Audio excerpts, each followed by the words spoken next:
Stuff. That's good. They're expecting you to lose.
One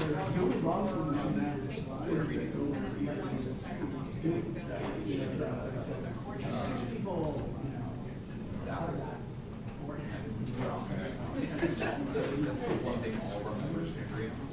They'll fight over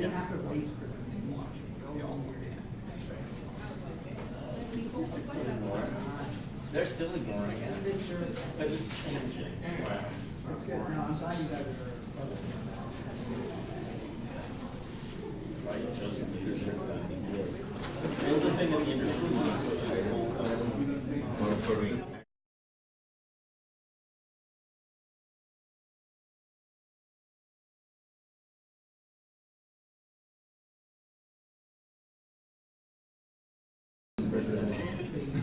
because they're gonna.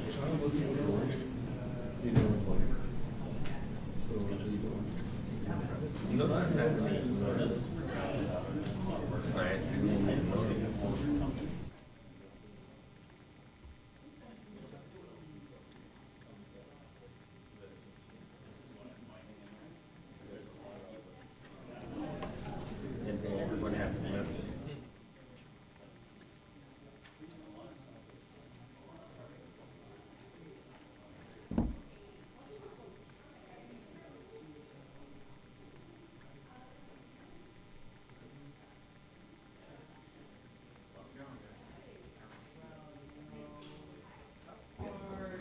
Testing 1, 2, 3, test.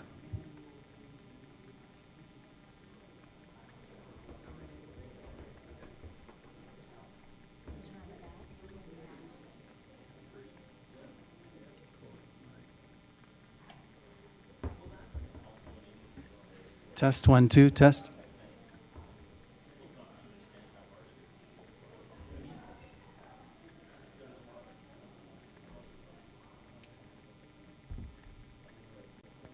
Testing, test 1, 2, test. That's a very important one to get right. All those others doesn't matter. So. Testing 1, 2. So just keep in mind that once we do turn these on, there's a little switch back here to turn it on, that you need the green light on to talk, okay? Got it. Thank you.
actually why I like it.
Yeah, I mean, we can give it a couple extra minutes if we start.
Are we on?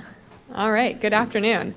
Hi, I'm Perry Boring. I'm the founder and president of the Chamber of Digital Commerce. We are a trade association exclusively focused on issues in the digital asset in the blockchain space. We represent about 200 companies that are investing in and innovating with blockchain-based technologies. Thank you for joining us today for this briefing on AML challenges and opportunities. I want to give a big thanks to Congressman Foster for hosting this session today. Congressman Foster is from Illinois, and he's one of the co-chairs of the Blockchain Caucus. So with that, Congressman, I'll welcome you to provide the introduction and the welcoming remarks, and thanks again for having us. Well, thank you all for being here, and thanks to our panelists. For those of you who don't know me, I'm Congressman Bill Foster. I sometimes introduce myself as saying I represent 100% of the strategic reserve of physicists in the United States Congress. But I'm actually probably also 100% of the AI programmers and actually blockchain programmers as well. My son and I have a Christmas project that we do every year, which celebrates my teaching him software back when he was small. And so this year, our project for Christmas vacation, we made a small Python blockchain client. And so I'm really proud to serve as the co-chair of the Congressional Blockchain Caucus and to help educate members and their staffs about this incredible technology. One of the first questions that's asked by policymakers on this is, what you do about problems with illicit financing, to what extent traceability is desirable or undesirable in different assets. And because most cryptocurrencies are pseudonymous, they can pose significant issues to law enforcement who are trying to follow the money and find the bad guys. And there are different crypto assets with different levels of traceability. Some are arguably kind of traceable now. Those of you who pawed through the indictment of the Russians that were cited and actually indicted via the Mueller investigation will realize that there is some degree of traceability in Bitcoin. However, there are other ones such as Monero who advertise that they're virtually untraceable. And you rapidly get into things that should not be said in public. But when I had a briefing on this specific subject by the FBI last week, I just realized how advanced the cat and mouse game is on this, with very smart cats and very smart mice in the play. And so it's really important that we empower agencies like FinCEN and the FBI with the tools that they need to combat illicit financing without crimping the revolutionary applications of blockchain. And so I really believe that the good actors in this industry have they have a vested and shared interest with the policymakers in making sure that the activities enabled by blockchain are the positive ones. And so I'm really excited to hear more today about how we can actually make that happen. So thank you all again, and look forward to the discussion.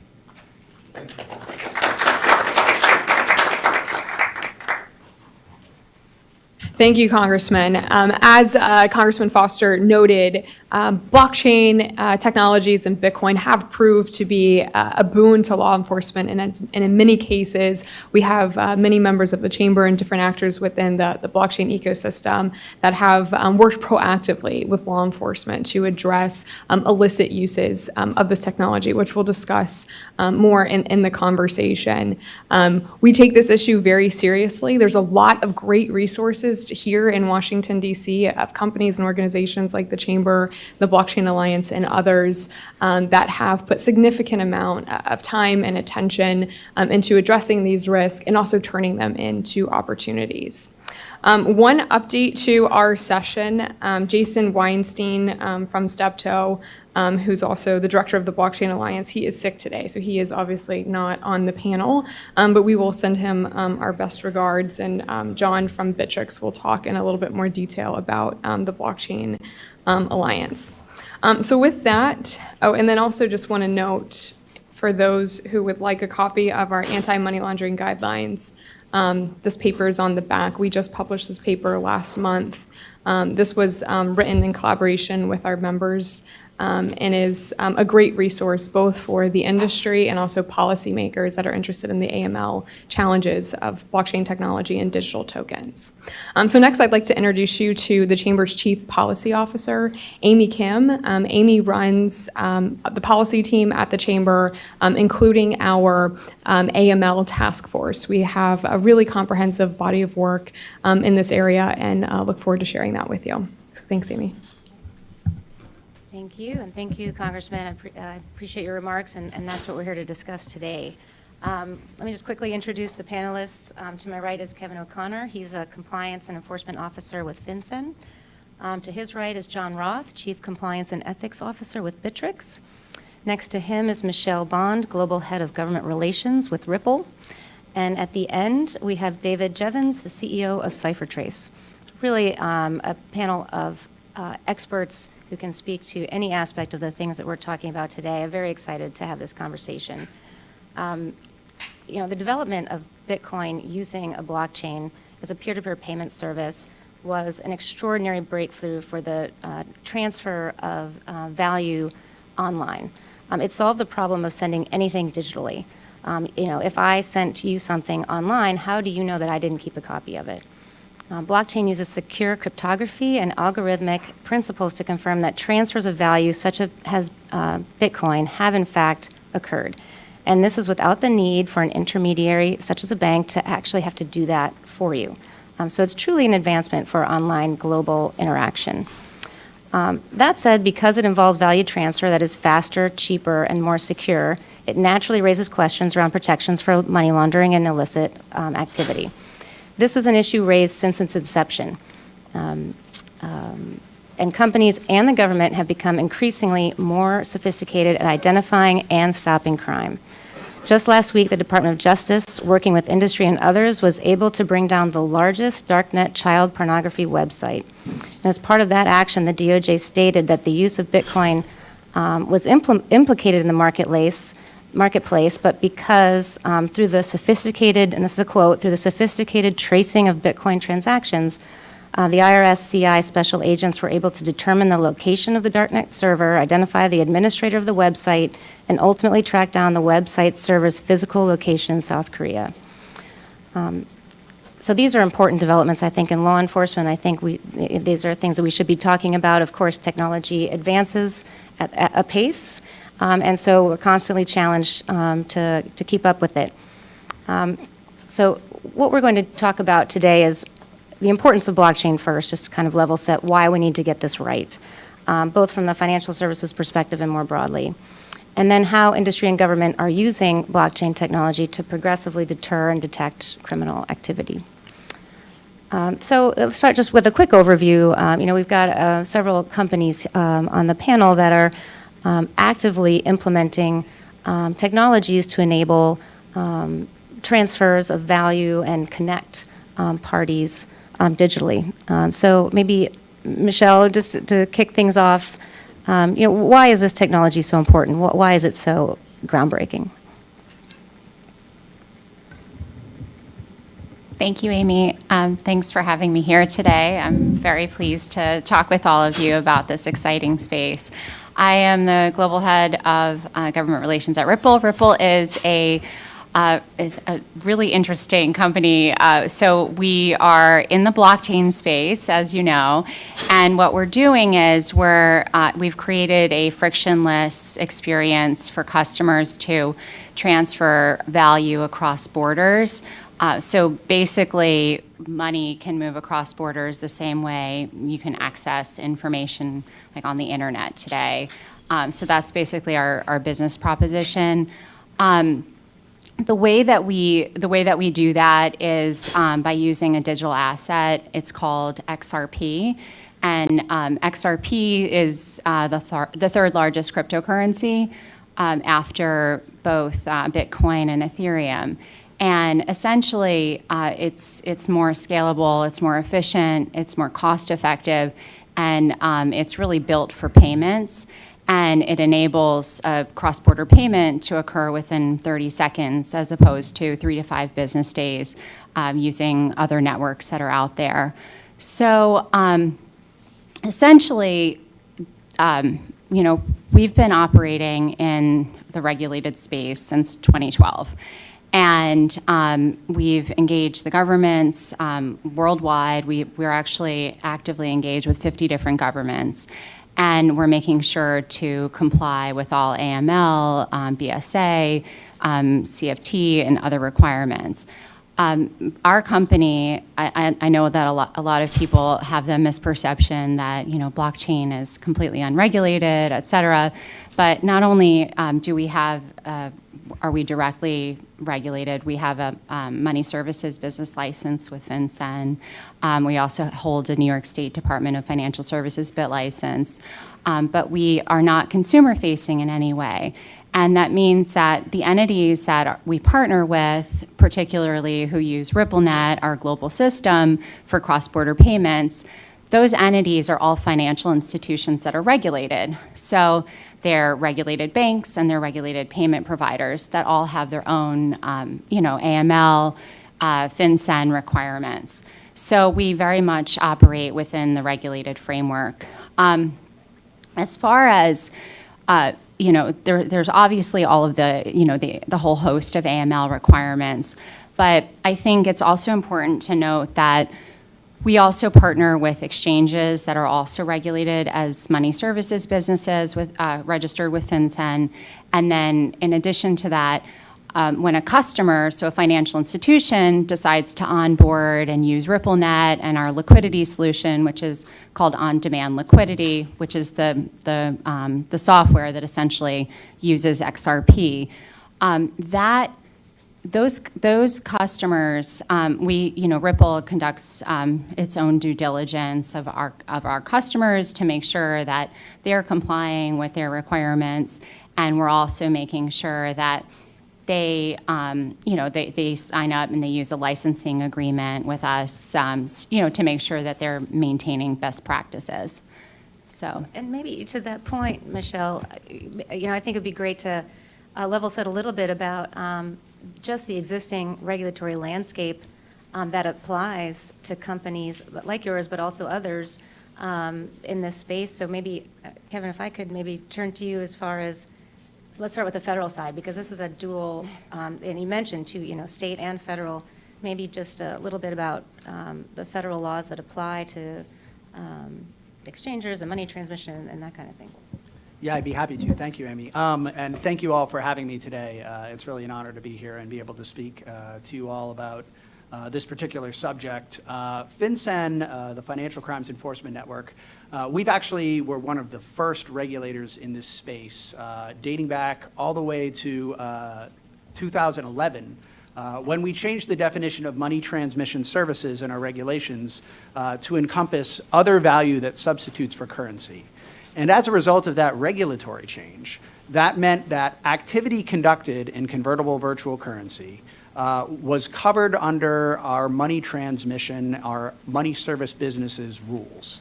And what that requires of businesses engaged in this activity is that they register with FinCEN, that they maintain an anti-money laundering program. And one of the nuances of that I think is very interesting is that it actually has to be written and reasonably designed to prevent the MSB from being used for money laundering or terrorist finance. It imposes reporting requirements, so suspicious activity reporting and currency transaction reporting if you're dealing in physical cash. And it has certain record-keeping requirements that are associated with as well, as including the famous travel rule. And in 2013, we put out guidance that sort of crystallized this framework, saying that exchangers and administrators are covered activity under the BSA. And we've subsequently put out a number of administrative rulings, enforcement actions, and most recently in May, another set of guidance to further expand upon the types of businesses that might be considered money service businesses under our framework.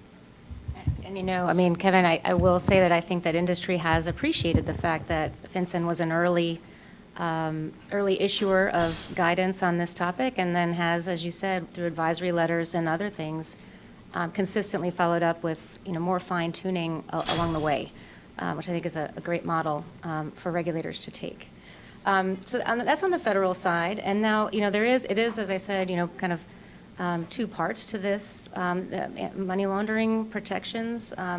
John, if I could just turn to you on the state side, it's pretty extensive regulation on the state level as well. Sure. Oh, thank you very much. There's one button, and I somehow missed that. So never let lawyers around technology. I'm a lawyer, too. Okay. Clearly a better technologist than me.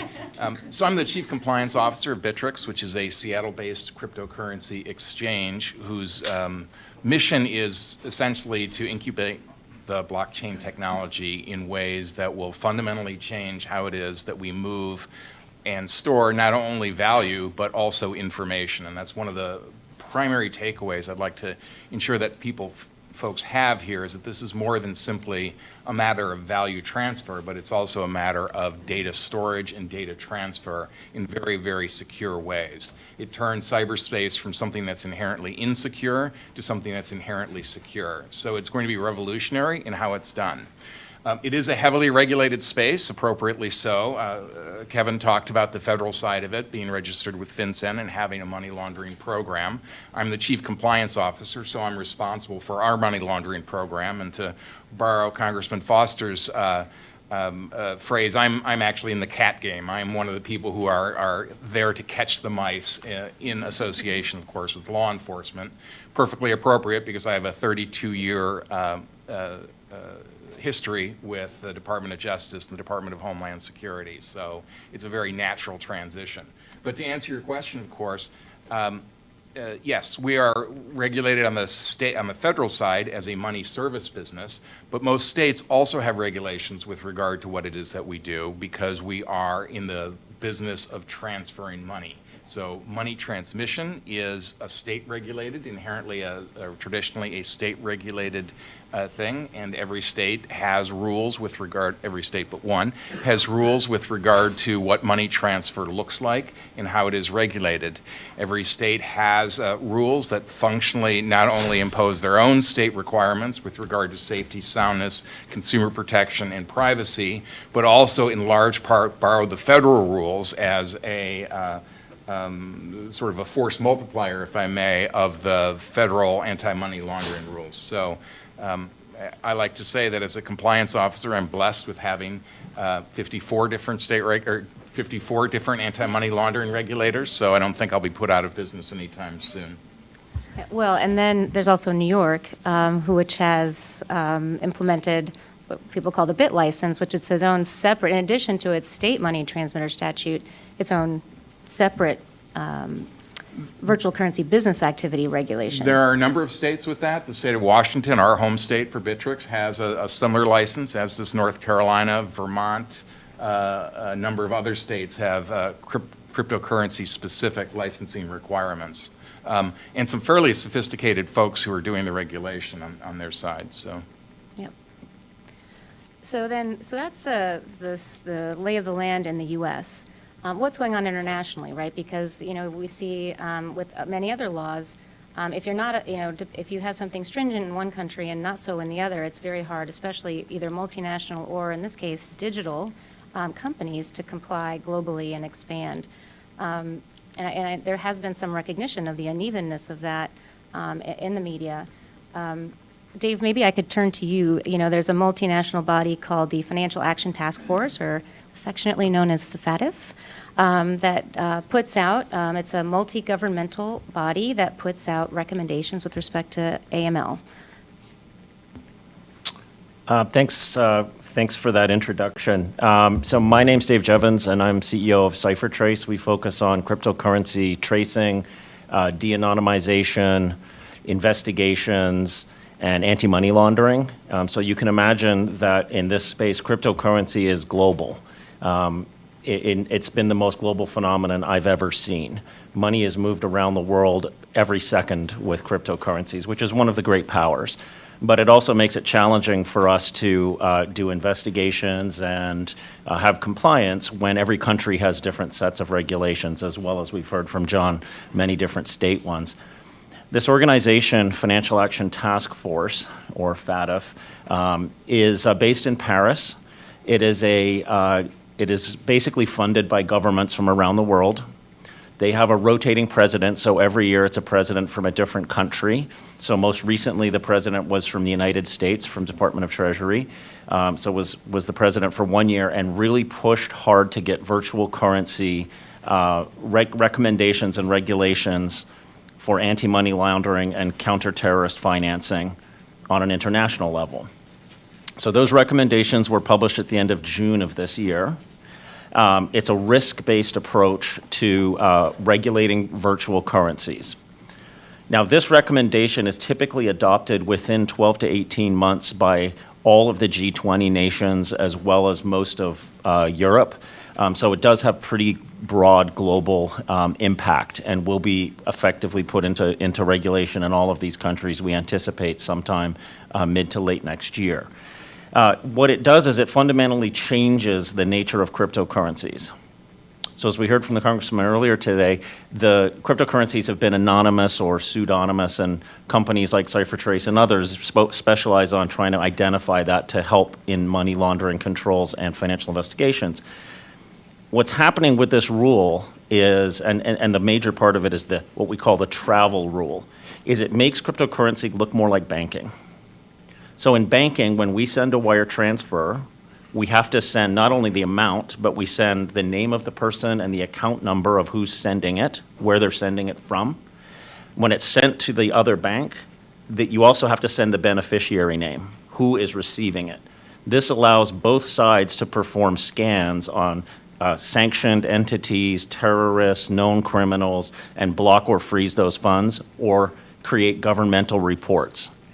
So that's what's being implemented in this so-called travel rule that the FATF is pushing out and that we anticipate will be adopted by major countries by the middle of next year. So you can imagine this is a fundamental change because there are not 3 cryptocurrencies or 10 cryptocurrencies or 100 cryptocurrencies. There's probably 700 active ones and over 2,000 that exist. So changing 2,000 cryptocurrencies is going to be a massive challenge. So the industry is really struggling with this. There's a lot of different approaches. Japan is coming up with their own approach that is more government-driven. In the US, we're doing more of an industry approach, which is going to be consensus-driven. And so we're actually facilitating a conference in November in San Francisco to bring all these parties together just to focus on this one issue of international regulation. Do you mind if I build on that yeah, just really quickly? Just if you notice and you look at the way the FATF interpretive note to recommendation 15, because that's the formal location of where this is found, you'll notice that it looks a lot like the United States framework. And this is very much intentionally so, as Dave pointed out.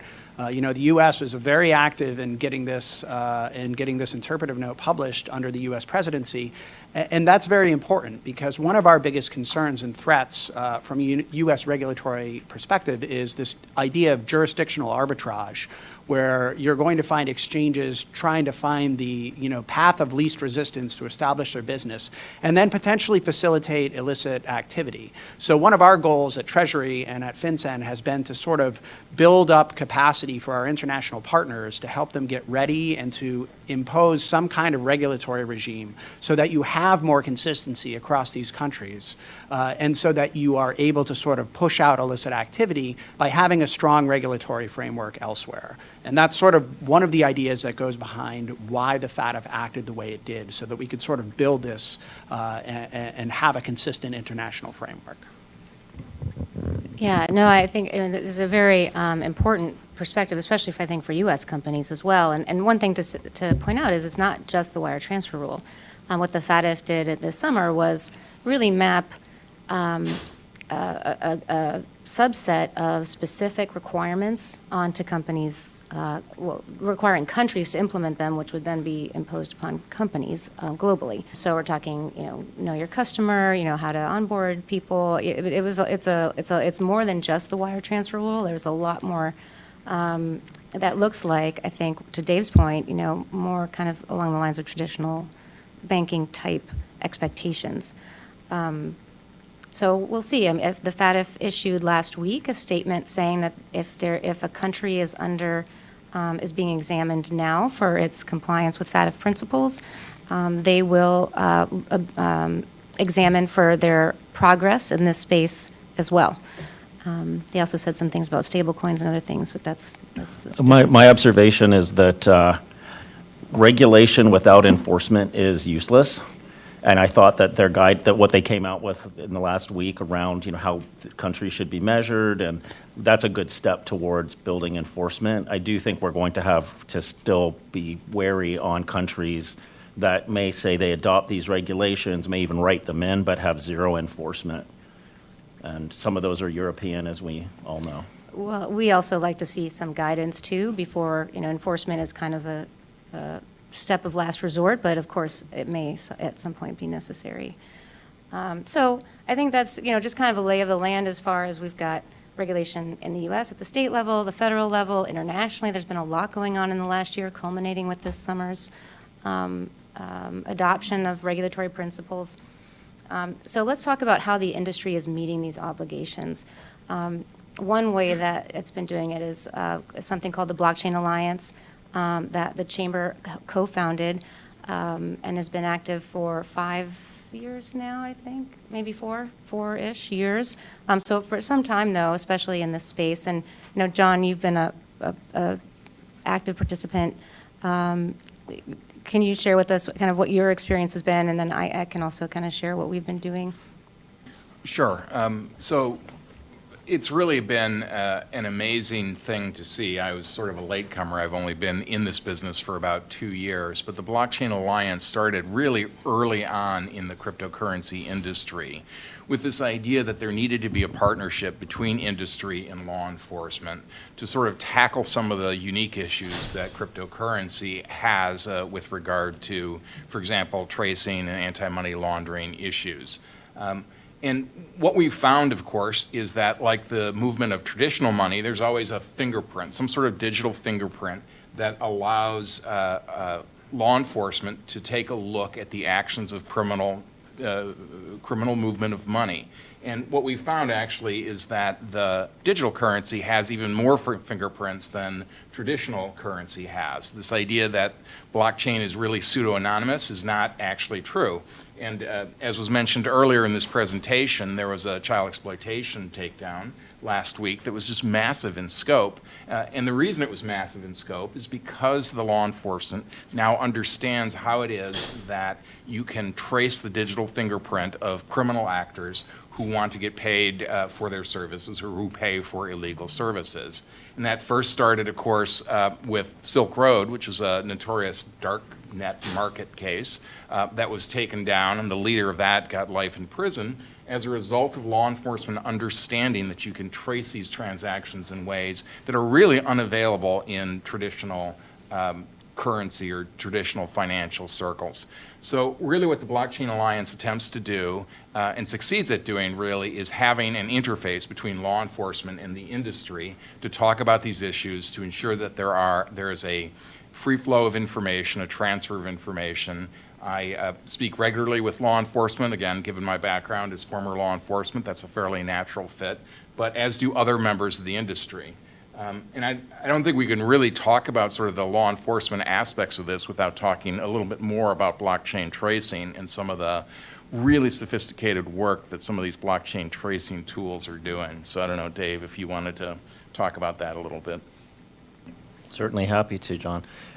So this cryptocurrency tracing is a challenge because, as we mentioned, it's global. There are hundreds of these now that are active. I think we're tracing about 700 different currencies now, but more to be done always. It involves being able to monitor transactions globally, to interact with companies on a global scale, so thousands of different companies involved in cryptocurrencies, to profile their transactional activities, to understand whether they have know your customer compliance or not, because if they don't, typically that's where the bad guys go. They figure out, as Kevin mentioned, regulatory arbitrage. They figure out who will let anyone in to trade, and then they go there. And that gets around on these dark web forums, so the bad guys talk. They don't have any non-disclosure agreements or anything like that, no regulatory control, so they can talk whatever they want. So bad guys figure out where to go. So it involves all of that. It involves working on monitoring these dark web forums. So as you mentioned, the child porn one recently, but there were many drug forums, weapons forums, and a lot that buy and sell stolen credit cards.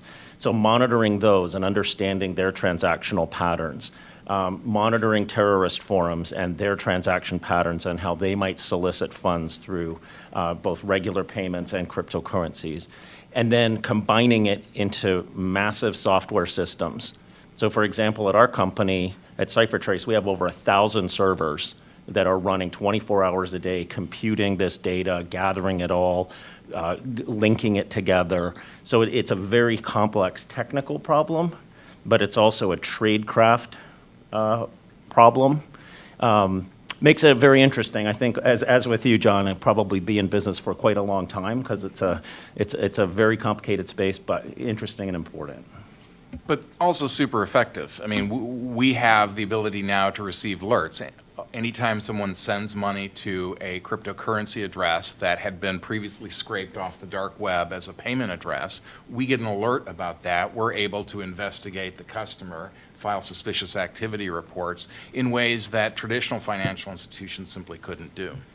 And we can affirm that in saying that, you know, I think there's a lot of misconception when we're talking about public-private partnership in this space. We do get suspicious activity reporting from virtual currency businesses, from money service businesses. We have tens of thousands of suspicious activity reports that are filed on Bitcoin or some other type of convertible virtual currency. And over half of those are filed by the exchangers themselves, reporting different indicators and different wallet addresses and valuable sort of cyber indicators that we can use either for our own investigations or that we can provide to law enforcement to support investigations like the Welcome to Video case that we referenced at the top. One thing I would flag, though, it's not an entirely rosy picture here. I think Congressman Foster appropriately pointed out there are, you know, anonymity-enhanced cryptocurrencies that exist that impair tracing in this space. So Congressman mentioned Monero. You know, we took an action against one of these exchanges in 2017 called BTCE, which at the time was one of the worst actors in this space. Just completely allowed 95% of all ransomware to go through it. It was Russian sort of Cyprus-based all over in that space. We, in conjunction with law enforcement, fined them $110 million for their violations. But in that action, we actually called out one thing that was really important. They were using a cryptocurrency called Dash in their offering it in exchange, and we actually cited them for not having appropriate anti-money laundering controls in place for offering a product or service that offered anonymity-enhanced features. So our message to exchanges that are offering these types of cryptocurrencies is that you have to have controls in place to be able to mitigate the risks associated with these anonymity-enhanced features. I think those principles, things about the BTC case, well, first of all, it was offshore, is it not in the U.S. exchange that had U.S. customers, which is one lesson that was learned from that enforcement action. If you're doing business in the U.S. or with U.S. customers, you're subject to U.S. law. You know, but I think the other lesson that I think we're seeing here, and many of the enforcement actions that have occurred, which is, you know, some of the similar principles apply. What risk-based programs, right? Knowing your customer, making sure that you can identify suspicious activity, and then what I've seen from FinCEN reports is that the number of suspicious activities that have been filed has increased. And I think you guys have issued some guidance on the types of information you're looking for in those suspicious activity reports. And just kind of circling back, I think a lot of, I think what the early work that the Blockchain Alliance did helped that. I know, and for example, with respect to how to write a subpoena that gets you the information that you want rather than, you know, lots and lots of information. I think there was a lot of great work that was done to help educate between private sector and public sector on how to, you know, who are the people to serve a subpoena to so that you get the information that you want, and then it's an effective law enforcement. I'm just trying to, so, oh, yeah, sure, go ahead, Dave. So I'd like to just follow up on Kevin's comment a little bit regarding Monero and these other privacy coins. I think there will be unintended consequences of things like the FATF regulations as they get implemented, because it will, I'm convinced, push more criminal activity to those privacy-enhanced coins. Today, what we find is most criminal activity uses the well-known cryptocurrencies like Bitcoin or Ethereum because there's a good brand name. It's easy to buy. There's lots, you can buy them on the street corner, 5 blocks from here, you can go buy them at a Bitcoin ATM with no ID or a fake ID. So it's easy to buy, it's easy to cash out. So 95% of what we identify as criminal is really using those currencies. As we get more of this de-anonymization, it becomes more like banking, I think an unintended consequence will be that there will be concerted effort to use these privacy-enhanced coins. We've been working on a project that's funded by DHS specifically on Monero, but there's a lot of work to do because there's Dash and there's Grin and Mimblewimble, and there's a whole bunch of other protocols that PhDs in mathematics are actively working on. Lots of PhDs. The math behind this stuff is unbelievable. So it's interesting, I mean, as I think privacy coins do address a very specific, in some cases, a very specific issue, which is just user privacy. You don't want people to know how much you get paid or how much you pay for your utility bill or where your kids go to camp or, those things I think typically aren't something that you broadcast publicly, but your bank may have that information and it can be subpoenaed. So I think those are some of the tensions with the privacy coins in part. So, Michelle, I don't know if you want to just talk a little bit too, I know everybody else has, just about how, the technological enhancements have improved the ability to track and trace and how that can be adopted into a compliance program.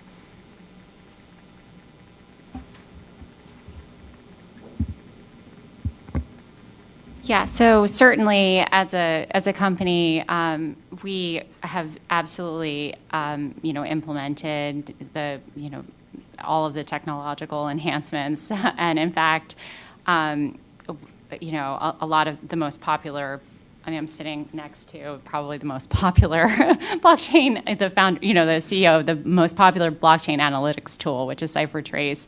But there are certainly others out there as well, CoinFirm, Chainalysis, Liptic, and they're all really, focused on this area. As a company, this is something that we really monitor. One of the things that I also just wanted to talk about a little bit is the fact that there are actual legislative initiatives right now that are focused on enhancements as well. And I want to say, first of all, thank you to a lot of the members of Congress that have been really leaning in on these issues. I think it's much needed in this space. Thank you to Congressman Foster, Demi, thank you, Senator Cotton and Kyle, thank you. So certainly a lot of the legislation is that I'm sure most of you have heard about is very focused on the classification of digital assets.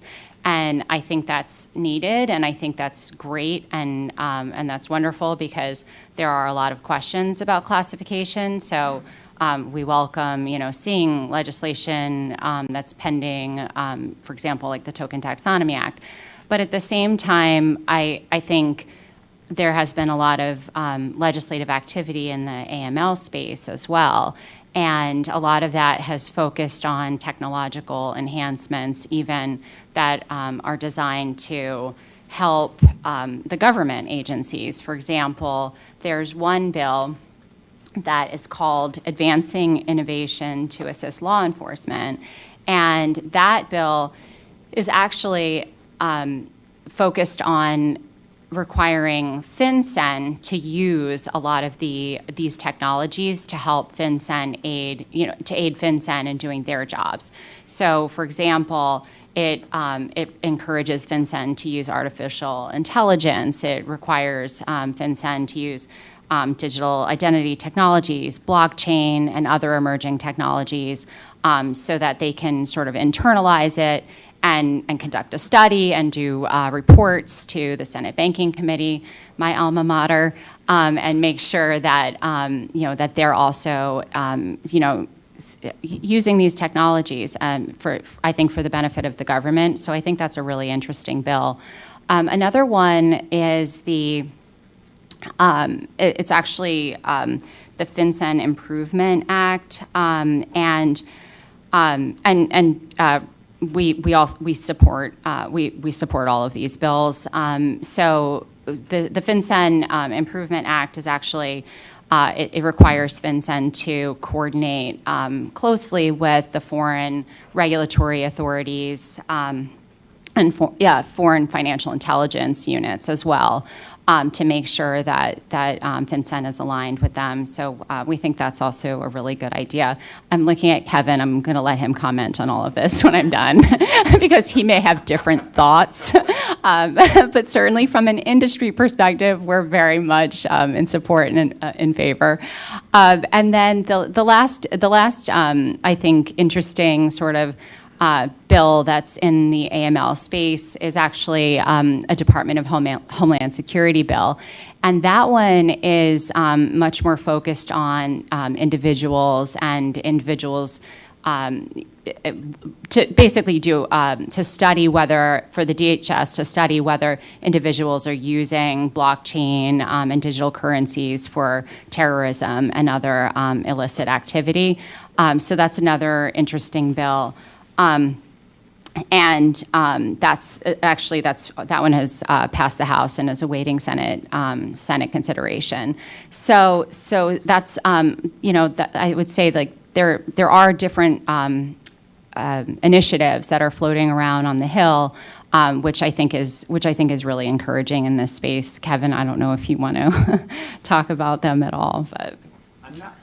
I'm not necessarily in a position to advocate for a particular piece of legislation, but what I can say is, the spirit of a lot of the things you talk about are a lot of what FinCEN is actually working on right now, or projects in which we're engaged. So obviously, as the United States Financial Intelligence Unit, one of the critical roles we play is our engagement with foreign financial intelligence units, especially in this space, where we have the opportunity to help them build their capacity to do the types of investigations that we do at FinCEN and that we do domestically. So that's always going to be a priority for us.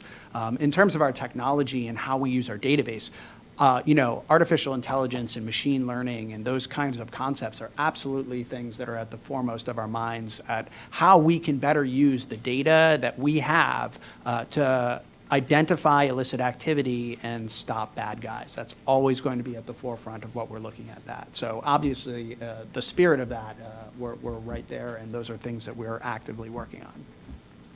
And just to round out what Michelle was saying, right now, there's 34 blockchain-related bills percolating in Congress. There's been a lot of activity around blockchain in particular.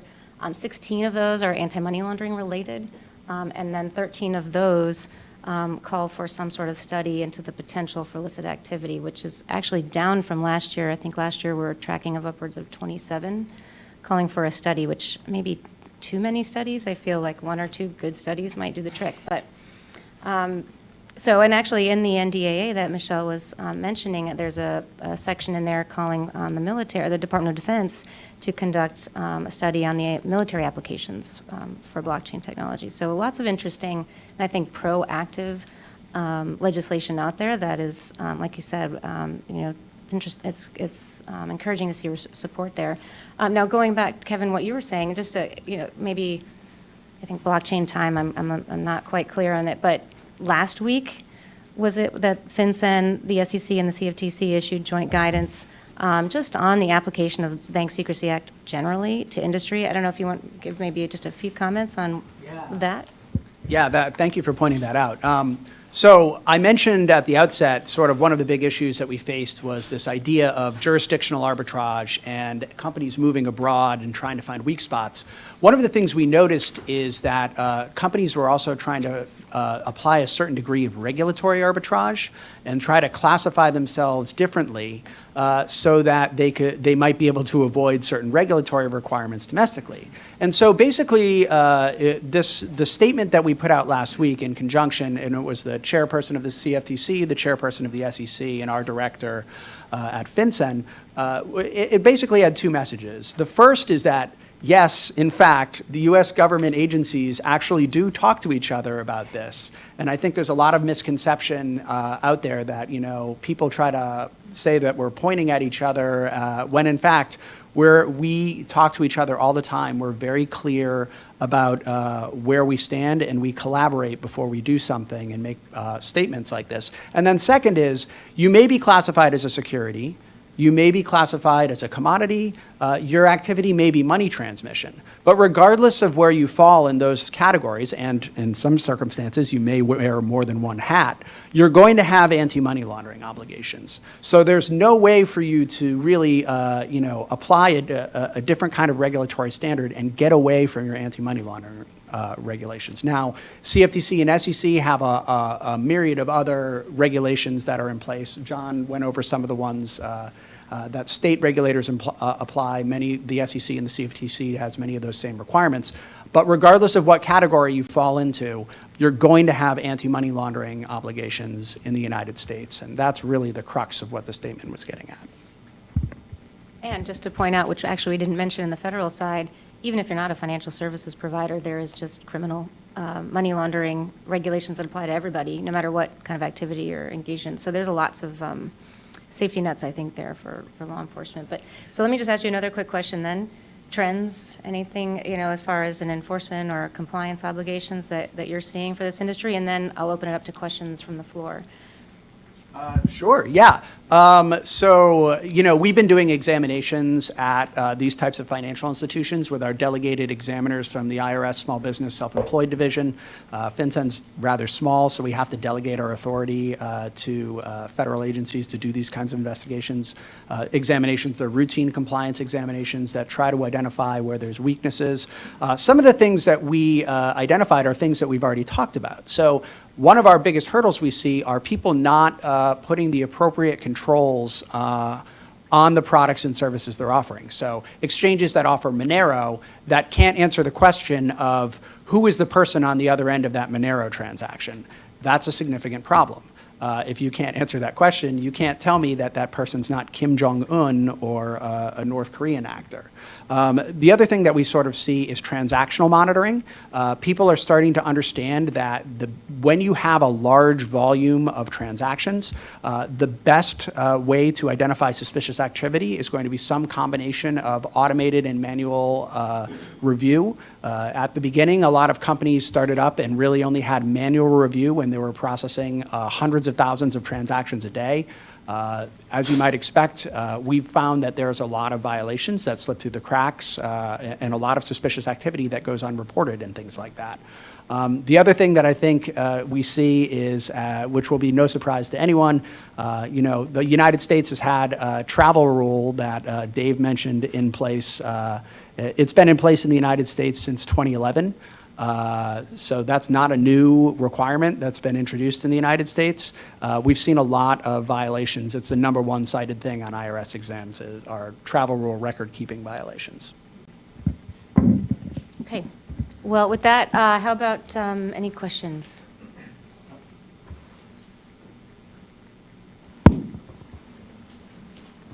Thank you. Congressman Foster here. Could you say a little bit about how, with the fat of travel rule and just generally, how people are handling the issue of securely identifying the actual participants in a legally traceable way? Because, obviously you give up on that if you have a pseudonymous currency, unless someone, in order to participate in your network. I guess at the other end of the spectrum, you have Michelle's operation where you have no anonymous transactions on your network. Every one of them is legally traceable, as a corporation, as a regulated corporation. And so how do you handle it? This is an issue not only for just moving money, but also for trading. I know that the CFTC and other trading regulators are very worried about things like what they call wash trades, where you go and you buy a bunch of stuff from yourself under fake names to establish a fake price for that commodity. And this is an ancient problem in fraudulent trading activities and securities and so on. And so how is that handled, and where are we going to have to go to get it to handle the problem of securely authenticating people? So I'll take a whack at that. The first line of defense, of course, is customer identification. Having a solid customer identification program that allows for you to understand who your customer is. And basically all the U.S. exchanges are pretty much similar to that way. They authenticate identification. We're obviously a remote service, so people can't come to a brick and mortar store. But there are technological solutions to that, including validating the ID through sort of non-physical means, capturing an image of the government issued ID, doing facial recognition, those kinds of things to ensure that we actually understand who our customer is.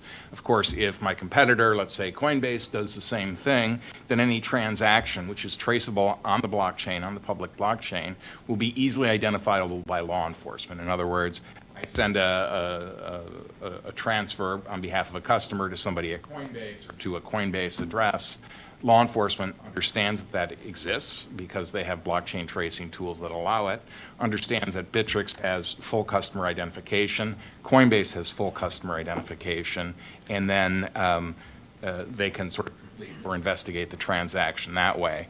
What we are missing, which is basically a historical accident as to how the blockchain grew up, is that it simply transfers value. It does not transfer identity at the same time. So one of the technological things that we're wrestling with, quite frankly, is how is it that we would do what banks do. Banks have SWIFT. They have been around for hundreds of years. They have international organizations that are able to do the kinds of governance and data security issues to ensure that when you send a wire transfer, for example, it goes to SWIFT as well, so the data itself, the information, identity information, moves at the same time. We're still wrestling with that, quite frankly, and but we're making good progress on it because we have a lot of smart minds on it, and hopefully we'll have a solution prior to, we'll have a solution to it, yeah. So I think on the, as John mentioned, the customer identification is key. Now, this thing about who you're sending it to or receiving it from is the next problem. That's going to be the subject of the Travel Rule Conference in November in San Francisco. There's a number of proposals for that, to do it securely, to identify the counterparty, meaning the organization that you're sending or receiving money to or from. It does require identification of the organizations as well. So it's not just customer identification, it's verification, identification of organizations, their true domicile, what regulatory regime do they fall under, do they actually do KYC, or can you use a cheesy fake ID to get in? So risk rating the organizations and having a vetting program of the organization, so when it's Bittrex sending money to some exchange they've never heard of, they can go look it up and see if they comply and that they can trust the identity information. Now, it does bring up an interesting problem, which I call the sunrise problem, which is the sun doesn't rise at the same time everywhere around the world. Regulation like this will not be enforced and technologically implemented by all these exchanges June 1st of next year. It will take time for this to happen. So there will be this challenge of which exchanges are in compliance, which ones aren't. Oh, that might change next month. So this is one of the topics that really needs to be developed by industry and government. So are anonymous shell corporations allowed to participate in various networks under this? This is why you have to have vetting. Under the travel rule, anonymous corporations would not be permitted to participate. There's a lot of discussion in the risk-based guidance around shell companies, how to determine whether one is a shell company or one isn't. Yeah, and certainly in the United States, it's not permitted. So any virtual asset provider in the United States is not going to allow shell corporations. But again, it's a big world, so. Kyle?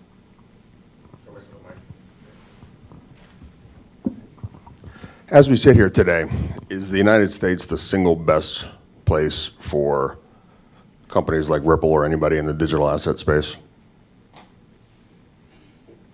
Absolutely. No. No. I would say no. I've met with about 15 ballpark for-profit companies. I've asked all 15, or however many it was, strictly business-wise, would you be better off outside the United States? commonly you hear Singapore, Luxembourg, Switzerland. These are not rogue states. It's the Gates test. Open up the gates, see which way they go. Nobody in Miami ever got in a raft to get to Cuba. So why do we hear all the time that they'd be better off in places like Singapore or Switzerland? I'll tell you why I disagree with that statement. And that's because the FATF rules that just went into place are what you're going to see more broadly adopted around the world. That is the standard by which all of these companies are going to have to hold themselves. They're not going to be able to select a place with weaker AML regulations anymore. So the companies that have already established themselves in the United States that are already complying with these rules are putting themselves in a strategically advantageous position because they're going to be the ones that are already in compliance when all of these foreign companies are trying to struggle to come up to speed or are going to keep trying to hop away until hold out as long as they can. And just remember, if they're doing business with United States persons, I don't care where they're located, they have U.S. anti-money laundering obligations, and if they're not following them, we're going to hold them accountable to that. And Kevin, so I agree with you, and I think FinCEN has really been a leader in this space. The issue that we're seeing as a company is that I think the broader crypto asset framework in the United States does not work. And what I'm talking about is really related, I think, to the classification of digital assets. So there's a lot of questioning about, whether something is a security. The SEC issued guidance in April that talks, it's basically an investment contract analysis under the Howey test. And I think there are 38 factors. Basically, the four-factor test has been expanded to 38 factors. So there has been some regulatory, confusion. And I think there is really a lot of clarity is really needed. I think it's very interesting because Commissioner Peirce, SEC Commissioner Peirce, in referring to that April guidance, she called it, a Jackson Pollock painting approach. So I think that confusion has been very difficult for the industry. While, we understand and we appreciate that the SEC is trying to issue guidance, it's been difficult. I do think the CFTC, under Chairman Heath Tarbert's leadership, has been great. We've been very encouraged to see that he's really, highlighting and raising the importance of, regulation in this space, and continuing with former Chairman Chris Giancarlo's initiatives. And just, Michelle, and to kind of follow on your question, too, because I don't think your question, when I've heard this discussed, it's not necessarily specific to AML or FinCEN or any kind of criticism there. It's broader to what Michelle is saying, which is every agency in the United States is figuring out how do we regulate this. And those are important conversations that must take place, and if needed, enforcement action should happen. But what we're not talking about here in the U.S. is how to promote this industry and this technology and the benefits of it. How this technology benefits law enforcement, how it benefits businesses, how it helps consumers interact in a digital age. All of these things are not as focused at leadership levels as they should be, and as other countries are. Like you said, Singapore, Canada, Japan. UK, they're all getting it right, exactly. Yeah. And it's like, come on, US, we can do this. So, Amy, Michelle, your answer was no. As we sit here today, is the United States the single most attractive place? Your answer is no, too, right? The single best. Yeah, I don't think that the U.S. is as accommodating as other countries. They're enforcing and not enforcing, they're encouraging companies to come and giving them proactive environments to engage in. I've heard people who write regulations think that we are the best. I've never heard anybody who has to comply with regulations think we're the best. There's a reason why companies have moved from the United States to Switzerland. Regardless of what you think of Libra, there's a reason why they're setting up shop in Switzerland. There's a clear regulatory framework. They've stated an actual intent to establish a crypto valley. FINMA is a real regulator. This is not regulatory arbitrage. It's just that it's clear and they're friendly. And they don't have the federalism concerns that we have. The idea that you have 50 different state regulators as well as several regulators within the federal government is one that's quite difficult if you're attempting to enforce innovation, because at some point it's going to be the lowest common denominator.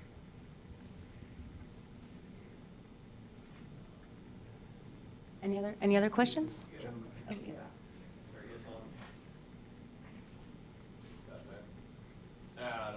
Right. Small room. Thank y'all for the presentation today. So we talked earlier about mathematicians, scientists. We got a lot of them on it. Quantum computing. A lot of the anonymity, the way I understand it, of how cryptocurrencies run is run on encryption. And quantum computing does potentially propose doing away with it as we know it, making it impossible to stay anonymous. No, you said, so tell me, how am I to understand when we get there? Because it will just be a matter of when we master quantum computing and make it to where you could run a back channel on encryption and know where something came from. Am I to understand that to be what's going to change this industry? And then also a second question, just earlier on, and sorry, it's on a completely different field, but we talked earlier about industry compliance, working with law enforcement. Just broad scope, I understand this industry to come from a place of very strong libertarianism, like we don't want the government at all near us. So how am I to understand that this industry will always be cooperative with government when it's very much born out of this idea that like we are separate and apart? I don't want the government near me. Thank y'all again for the presentation today. I'll take the first one. So there are a classification of quantum-resistant encryption algorithms that many researchers in the mathematics field have been working on for quite some time. NIST has projects to validate those algorithms. They're based on something called lattice theory. Now, those can help protect future cryptographic systems because remember, like it's not just Bitcoin that uses cryptography. Every single secure communication we ever do requires cryptography. It cannot protect you from decrypting stuff from the past, but it can certainly be used, quantum resistance can be used to keep future-looking systems secured from quantum attacks. Quantum attacks also only work on certain types of encryption algorithms. That's my first point. So there's a lot of math going on to resist it. The second thing I would say is it's not universally accepted that quantum computing is going to break encryption in our lifetimes. The progress that Google has made is on some very artificial, simple problems. There's a lot of investment going on at IBM and other companies as well, but when you look at the material science of it, and you look at the errors that are generated with it, it is not clear that error correction techniques can actually be developed that will allow it to scale to the level that you'd be able to attack like a 4000-bit RSA key, for example. So there's a lot of scientists who would argue that that's not actually going to happen in our lifetime just due to the physical properties and error. But if I'm wrong, let's adopt quantum-resistant algorithms anyway.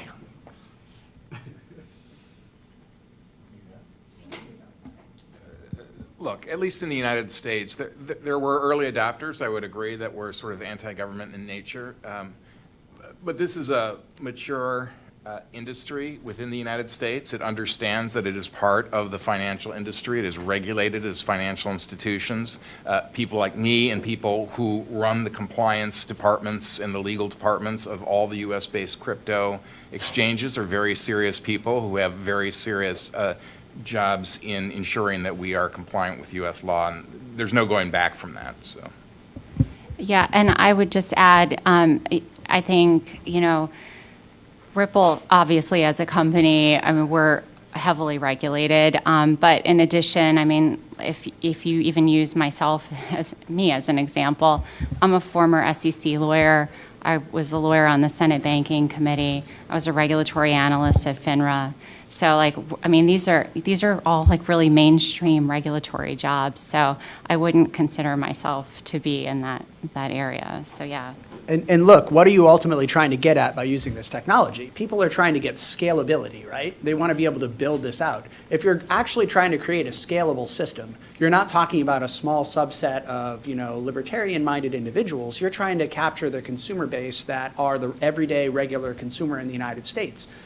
Those people are going to be more comfortable in a space that's going to look at a space where they know that their money is not being used to facilitate, the North Korean regime or something like that. They want a traditional space that exists in this, that has the controls in place that the government's putting there. Done. Okay. Well, I want to thank each of our panelists for lending their expertise. As you can all see, a lot of brilliant minds who are spending a lot of time and resources to think through these important challenges that impact the blockchain space. Kevin, thank you for letting us beat you up a little bit. I think in all fairness, some of the critical comments were actually outside of FinCEN's jurisdiction, just to highlight that, but we really appreciate being able to have that open dialogue with you and FinCEN. That's really important to being able to find solutions. I'm also super proud of all of our members, Bittrex, Ripple, and CipherTrace. It's really amazing to have such great companies that on their own time and expense are not only here today to share with you their work in this space, but have put just a significant amount of resources into making sure that companies that want to operate in the space in a lawful way are doing so and have the resources and the programs to accomplish those goals. And Amy, also thank you so much for organizing today's session and for moderating such a successful and interesting conversation. And also want to thank you to Congressman Foster again for sponsoring today's discussion. And thanks to each of you. We have a number of resources on the back table. And if these topics are something you'd like to take a deeper dive in, feel free to reach out to us at the Chamber and or any of our members. We'd be happy to spend some time with you in your offices to continue the conversation. So thank you.